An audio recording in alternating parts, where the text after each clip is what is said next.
নমস্কার বন্ধুরা, ঘরোয়া ঘরকন্যার সবাইকে স্বাগত জানাই।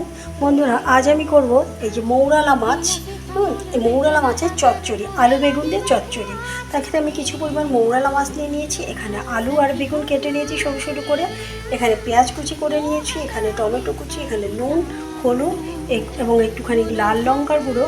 আর এখানে একটু রসুন আমি থেতো করে নিয়েছি, বাটিনি। আর কিছু পরিমাণ কাশ্মীরি রেড চিলি পাউডার নিয়েছি।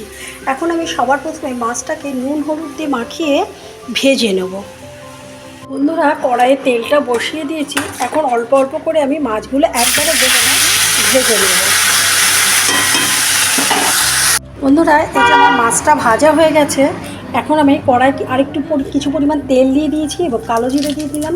কড়াইটা খুব তেতে গেছে, কালো জিরেটা পুড়ে যাচ্ছে। পেঁয়াজটা এবার দিয়ে দিলাম।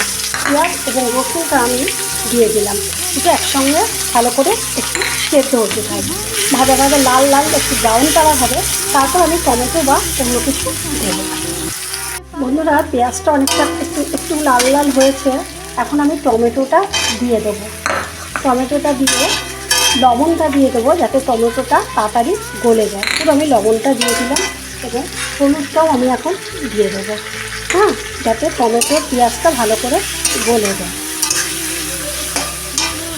বন্ধুরা, এখন আমি ঢাকটা তুলে দেখছি টমেটোটাও অনেকটা গলে গেছে, পেঁয়াজটা অনেকটা ব্রাউন হয়ে এসেছে।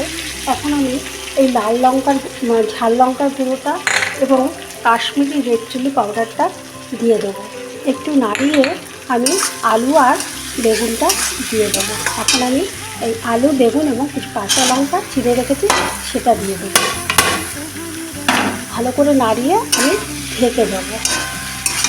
এটা মরতে দেবো। এটা জল দেবো না। এটা বেগুনের যে জল বা টমেটোর যে জলটা, সেই জলেই এটা পুরোটা সেদ্ধ হবে। এখন আমি ঢেকে দেবো। বন্ধুরা, এখন আমি ঢাকনাটা তুলব। দেখুন সব মজে গেছে, আলুটাও সেদ্ধ হয়ে গেছে। আলুটাও যে সেদ্ধ হয়ে গেছে, সব গলে গেছে। এখন আমি এর উপর থেকে যে মাছটা আমি ভেজে রেখেছিলাম, সেই মাছটা দিয়ে দেবো।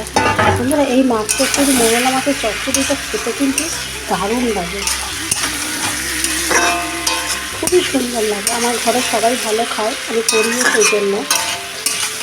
একটু নাড়াচাড়া করে একটু হয়ে গেলে আমি নামিয়ে দেবো। মাছটা একটুখানি মিশে যায়, তারপরে আমি নামিয়ে দেবো। বন্ধুরা, আমার এই যে মৌরলা মাছের চচ্চড়ি হয়ে গেছে। যদি আপনাদের আমার এই রেসিপিটি ভালো লেগে থাকে, অবশ্যই আমার পাশে থাকবেন। বন্ধুরা, সবসময় ভালো থাকবেন।